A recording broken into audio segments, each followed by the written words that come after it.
Welcome, everybody, to Justice Served Daily. I hope you guys are doing well. I am sorry I have been out. I ended up sick again and had to go to the hospital for a little while, but it's okay. I'm trying to catch up with everything that I want to get out to you. And there is a lot of information on several different things that I've been working on. So I wanted to get this case especially updated. If you watched the show about this case, which is Debra Fulton, you know that this case is very near and dear to my heart. It involved a case that my mother and I were both very concerned about and worried about since we came across and saw the scene when the police were there and had found the body. If you don't know that full story, please go over and watch the Debra Fulton full case details. I want to give an update. I'll kind of, if you haven't heard or don't remember all the details and stuff in regards to this, Debra Fulton was a 16-year-old girl in Hammond, Indiana, which is up in the northwest part of the state, much closer to Chicago. Actually just across the way within, like 30 minutes versus the Indianapolis area. So it's the northwest side of the state. And on Halloween night, October 31st of 1981, 16-year-old Debra Fulton was planning to go on Halloween night over to a popular roller skating rink that I myself at the time had gone to as well. I was much, not much, but I guess much younger than Debra, and I had frequent that roller skating rink myself. And she, on Halloween night, was going to go to the rink. She had was over at a friend's house, had a fight with that friend, went back home and told her mom she was heading to the skating ring, which was not unusual. She used to go to that location on Saturday nights, which was a very popular thing to go do. And her mom asked her if she wanted a ride. And Debra said that she just wanted to go ahead and walk. And in the video, I show you the very short distance, basically of that, mile walk from her home, and that it was a direct shot when she came over to the road. So they did not know where she was, couldn't find her. She was found the next day, fully clothed, beneath Calumet Avenue Bridge. And it was on the bank of the Grand Calumet River, just north of Michigan Avenue. And a lot of people will confuse that. They think, oh, it could have been an accident. Well, the police had ruled that out right away. It was not. She had a skull fracture. Her face was bloody. And the bridge, which if you see the original video, I show you why that's not even possible. And the police say that too by the position of her body, that it was not possible. So from the last video I did share, I had sent out a Freedom of Information request in regards to Debra Fulton's case. And you are able to do that for cases. particularly cold cases, to try to reach out, get some information and details that we'll share with you about the investigation, you know, autopsy details. In the previous video, we went through the death certificate information as well. And anyway, I'd sent out that Freedom of Information request, which is normally supposed to be responded to within a very short period of time. And I sent it out the fall, August of last year of 2022. And during that request, there was a lot of delays in trying to get that information from the records department, who said they had to pull that from microfilm and pull up all of the details and stuff out of that. And then the information is then shared. And then back and forth, I was going with the records department of at what stage it was at. So, basically they check, if there's anything, they have to review everything. And then they have to check, what they would redact, obviously, any kind of specific information or whatnot. And the updates kept going that it went from contacting a previous detective, letting the head know of the Hammond Police Department, and then it was being reviewed also by the attorney of there. And so I waited for a very long period of time until the beginning part of this year, obviously, and then finally received a word back from the records department, which the lady there is absolutely wonderful and great and so helpful. And when she responded back to me, it was then responded back after all of this time, then they decided to decline to provide the records. And they said due to the fact that the case is still open. So I found out it was still open after I contacted back to see why the request was rejected, because in the state of Indiana, you request that and there's a period of time that they're supposed to respond back to it.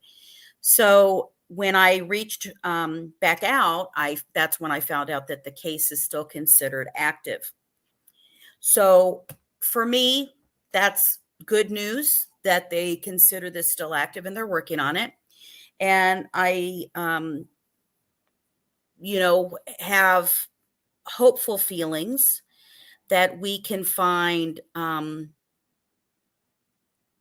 information out. Because, again, this case was October 31st of 1981. In my opinion, in the previous video, what I saw, what I thought. I have a couple of, I have really one main thought process of what I think may have happened. But, Debra did not get far from her house at all. It is the only route that would go to the skating ring. It was Halloween night. There was lots of people out trick-or-treating and stuff out in the area because that's how the neighborhoods were. There were lots of us, people would gather with the kids and, multiple moms would be walking around with a bunch of kids going trick-or-treating. So it wasn't like people weren't out and about on that particular evening. Somebody knows what happened to Debra Fulton. Somebody probably has heard what happened to Debra Fulton. This case, October 31st of 1981, it is time to speak up. It is time to be able to get justice for Debra Fulton. I think her family has waited long enough. I think she has waited long enough. I think that we need, sorry, I'm moving this. We need to help end this cold case. Halloween night, on the way to a skating ring, on a way to off of a busy street, on the side of a bridge near Spone Middle School is what it was called at the time. And somebody knows what happened to her. Her skull was fractured. There is no doubt that she was murdered. They know that she never got to the roller dome. So they didn't know where she was. And those were directly the hours right after she had just left the house. So if you are or were from Hammond, please share this information out, that we are trying to get the answers for the family and justice for Debra Fulton finally. Let's this be one of those cases that we can get help. If you know something, heard something, think you know something, heard a rumor about something, please, any tips or information, I'm asking you to contact Detective Mike Memcek. He is the detective at the Hammond Police Department. He is in charge of Debra Fulton's case. His number is 219-852-2977. That is a direct number to Detective Mike Memcek. This family deserves the answers to what happened. The person or people or whatever who needs to be held accountable has had over 40 years. This family has lived with not knowing who did this to their daughter, their sister, for over 40 years. On Halloween night, that, forever that date of that holiday that people celebrate and kids are out and having fun and doing things, forever is affected by this. So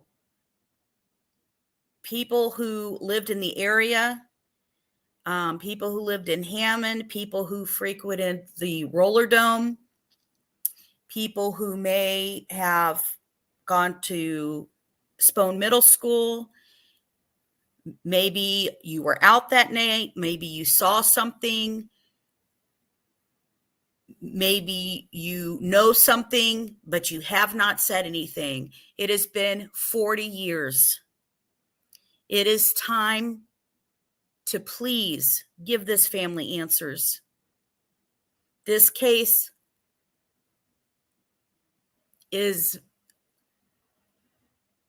been so important to find out what happened to her. It was so scary at the time for me as a kid to know that this happened to somebody so close, so in common to where she was going to, right there in the same area. And I just ask anybody who can at all, please share this information. Anybody up in Northwest Indiana, anybody in Hammond, anybody who went to the schools out there, doesn't matter your years or whatever, share this with people that you know that you grew up with in the Hammond area. Spread the word that somebody can please help find her killer. She deserves justice. She deserves peace. Her family deserves peace. Again, any tips or information, contact Detective Mike Memcek at 219-852-2977. This is still being looked at. It is still an active case.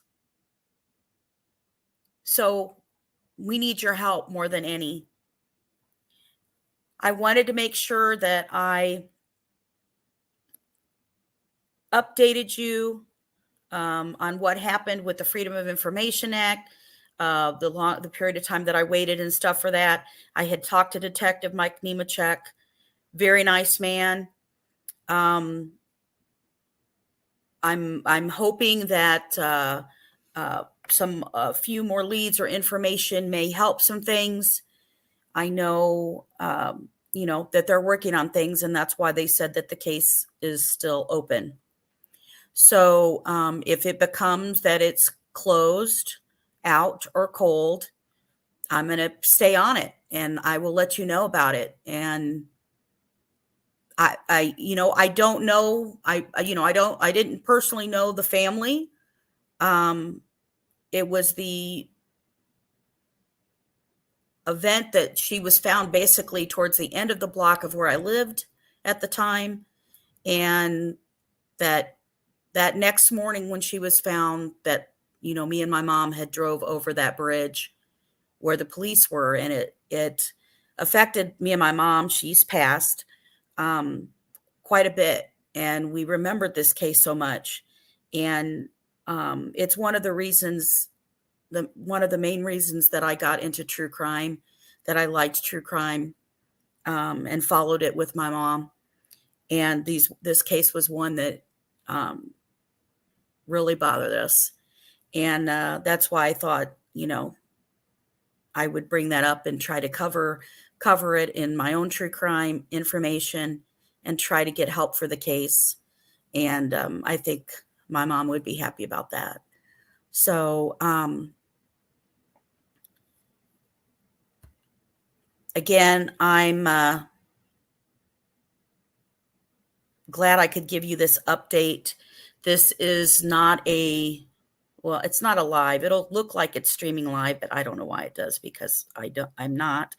It'll click over and then download in there. I really appreciate you guys watching this and sharing any information out and being here. It means such a great deal. And it's a shame. There are cases that can get a lot of coverage, and there's some that hit your heart, like Delphi, Indiana. Of course, it's kids cases get to me. And I'm trying to bring light to hopefully a lot of Indiana cases, cold cases, missing people, murdered unsolved. I have, national cases and stuff that I like, but I want to make sure that I'm providing you with a different perspective, maybe new information. Definitely that I want to feel that I am knowledgeable well enough on it to be able to speak to you on. And so, again, I appreciate you watching this. I would love, if you are not a subscriber, please subscribe. I am hoping to I'm almost at 500 subscribers, which is awesome. Since I started end of last year, and I really appreciate that. Those subscribes just help me realize that I'm doing what I should be doing. And so I appreciate all of you being here, and please help spread the word. I'll have some more updates coming up. Have a lot of information to give out on a bunch of different things, and also have a update just to talk about the whole Richard Allen motion that was just filed. That'll be tomorrow on Saturday at 3 p.m. live. So thank you so much. Thank you all for being here. And thank you for making sure that justice is served daily. Bye, everybody. Thank you.